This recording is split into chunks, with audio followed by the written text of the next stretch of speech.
L'étape suivante, c'est de retracer l'origine de ces représentations. Parfois, on peut les recentrer à une période. Par exemple, l'association entre le thérémine, cet instrument, et la science-fiction remonte à un ensemble de films sortis dans les années 50. Parfois, on peut retracer ces motifs à un compositeur précis. Pour la musique de James Bond et Dr No, sortie en 1962, John Barry fait des essais musicaux. Et quand il tombe sur un mélange de jazz bebop et de guitare électrique saturée emprunté au rock, il se dit juste « Ah ça marche bien, c'est bon !»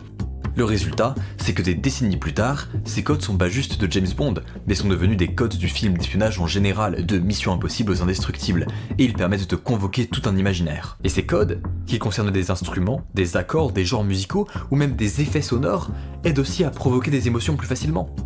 Les cloches d'église, qui évoquent un sentiment de fatalité un peu solennel, d'ACDC à PNL en passant par Woodkid. Les motifs empruntés au chant polyphonique bulgare qui évoquent la guerre, l'urgence, un imaginaire tribal, de la BO de Star Wars à SCH en passant par Woodkid.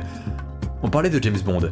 Pour évoquer son mélange de classe, de mystère et d'attrait pour le danger, on n'a même pas besoin de morceaux entiers, juste d'un seul accord.